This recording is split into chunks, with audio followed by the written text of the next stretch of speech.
Saya Davi Lahun. Saya Pansumari Kemada. Kami dari kelas 3F, Prodi Ilmu Administrasi Negara, Fakultas Ilmu Sosial dan Ilmu Politik. Di sini kami akan membahas materi dari pertemuan pertama hingga pertemuan yang ketujuh. Dari mata kuliah dasar-dasar logika dan filsafat ilmu. Di pertemuan pertama, di mana membahas tentang kontrak kuliah, di mana dosen dan mahasiswa membuat kesepakatan selama perkuliahan. Baik, di pertemuan kedua, materi yang diajarkan adalah pengertian, ciri-ciri, dan gaya dalam filsafat. Jadi, filsafat itu pada dasarnya adalah cinta kebijaksanaan, sebuah proses berpikir radikal, kritis, dan sistematis, dan reflektif untuk memahami realitas manusia serta kehidupan. Berpikir filsafat juga bukan sekedar pengetahuan biasa, melainkan usaha mendasar, rasional, dan menyeluruh dalam mencari kebenaran hakiki. Berpikir filsafat bersifat komprehensif, konseptual, dan koheren, rasional, bahas kritis, serta bertanggung jawab.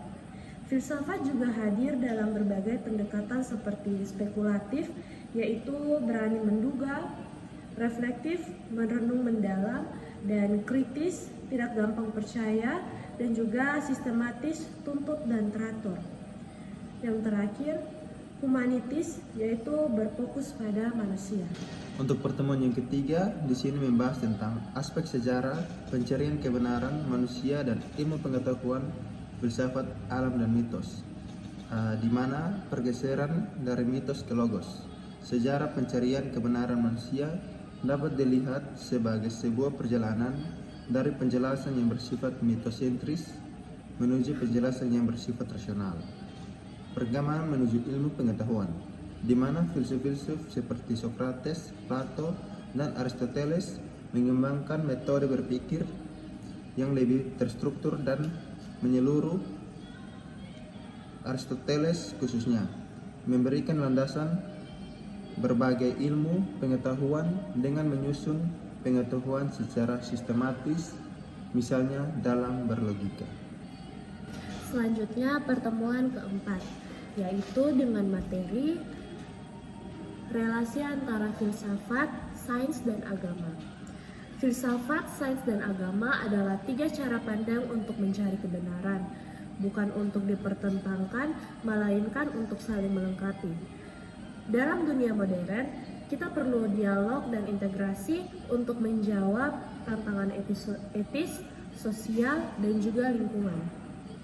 Untuk pertemuan yang kelima, di sini membahas tentang bagaimana mahasiswa mampu memahami dan menganalisis tentang aliran mendapatkan kebenaran empirisme dan rasionalisme, di mana memahami aliran dasar. Langkah pertama adalah memahami perbedaan mendasar dan klaim utama dari masing-masing aliran epistemologi ini.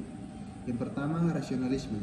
Klaim utama, kebenaran dan pengetahuan sejati atau yang universal dan niscaya didapatkan melalui akal atau rasio atau penalaran. Yang kedua, empirisme. Klaim utama, semua pengetahuan berasal dari atau harus diuji melalui pengalaman indrawi atau sense experience. Sumber pengetahuan bisa dilalui dengan data, indera, dan pengamatan induksi. Pikiran pada awalnya adalah tabula rasa atau kertas kosong yang diisi oleh pengalaman. Cara menganalisis dan menguasai, memahami metode skeptisisme, metodis, diskrets, atau rasionalis yang bertujuan menemukan satu kepastian yang tidak dapat diragukan dan dibandingkan dengan metode observasi sistematis dari loop atau empiris dalam mengumpulkan ide sederhana dari pengalaman.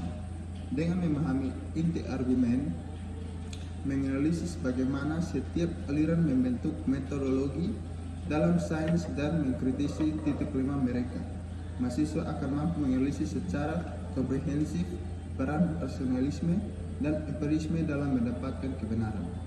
Baik, kita lanjut ke pertemuan ke-6. Di sini materi yang kita bahas adalah cabang filsafat. Jadi, cabang-cabang filsafat utama mencakup metafisika atau ontologi yang mempelajari hakikat realitas tertinggi, keberadaan segala sesuatu yang menganalisis asal mula, sumber, metode, batas, struktur, serta validator pengetahuan manusia melalui persepsi, intuisi, atau rasio. Logika yang membahas prinsip-prinsip penalaran benar, aturan berpikir valid, dan menghindari kesalahan logis. Metodologi yang mengeksplorasi teknik sistematis memperoleh pengetahuan. Etika yang mengkaji nilai moral, baik buruk, serta norma perilaku manusia. Estetika yang menyelidiki keindahan, seni, dan pengalaman estetis, serta aksiologi sebagai studi nilai secara umum yang merangkum etika dan juga estetika. Untuk pertemuan yang ke-7 membahas tentang bagaimana mahasiswa mampu memahami dan menjelaskan tentang cabang filsafat yang meliputi aksiologi, epistemologi, dan ontologi. Di sini yang pertama adalah ontologi atau teori tentang ada atau keberadaan. Ontologi berasal dari bahasa Yunani yaitu ontos yang berarti berada dan logos yang berarti ilmu. Cabang ini mempertanyakan hakikat terdalam dari objek yang dipikirkan. Fokus utama menjelaskan apa itu realitas, apa jenis-jenis keberadaan yang ada. Analisis mahasiswa. Untuk menjelaskan ontologi, mahasiswa harus mampu mengidentifikasi dan membedakan jenis asumsi realitas yang mendasari suatu teori atau ilmu. Misalnya, ilmu fisika berpegang pada realitas material, sedangkan teologi berpegang pada realitas spiritual. Yang kedua, epistemologi, yaitu teori tentang pengetahuan. Epistemologi berasal dari bahasa Yunani, yaitu episteme yang berarti pengetahuan dan logos yang berarti ilmu. Cabang ini fokus pada proses dan sumber kita memperoleh pengetahuan. Fokusnya menjelaskan bagaimana kita tahu apa yang kita ketahui, apa batas dan validitas pengetahuan kita. Contoh pertanyaan epistemologis yaitu apa yang membedakan keyakinan dari pengetahuan. Analisis untuk mahasiswa. Untuk menjelaskan epistemologi, mahasiswa harus mampu menguraikan metodologi suatu disiplin ilmu, misalnya metode ilmiah dalam sains, dan menjelaskan mengapa metode tersebut dianggap valid untuk menghasilkan kebenaran yang dapat diterima. Yang ketiga, aksiologi atau teori tentang nilai memahami. Aksiologi berasal dari bahasa Yunani, axios yang berarti nilai dan logos yang berarti ilmu. Cabang ini membahas nilai dan manfaat dari pengetahuan yang telah diperoleh. Fokusnya menjelaskan untuk apa pengetahuan digunakan, bagaimana pengetahuan digunakan mempengaruhi tindakan dan pilihan kita. Aksiologi dibagi menjadi dua subcabang utama. Yang pertama etika atau moralitas, nilai yang berkaitan dengan baik dan buruk. Yang kedua estetika atau keindahan, nilai yang berkaitan dengan keindahan dan jelek atau artistik.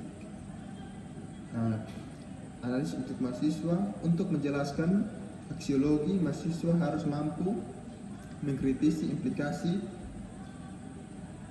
etis dan kegunaan praktis dari suatu pengetahuan. Misalnya, menjelaskan tanggung jawab moral ilmuwan nuklir dalam pengembangan energinya.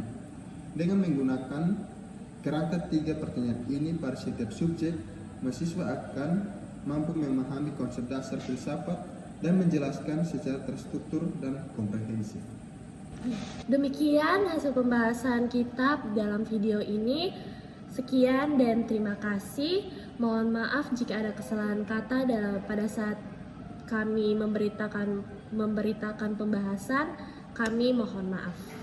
Jangan lupa nonton ya teman-teman video ini. Dadah.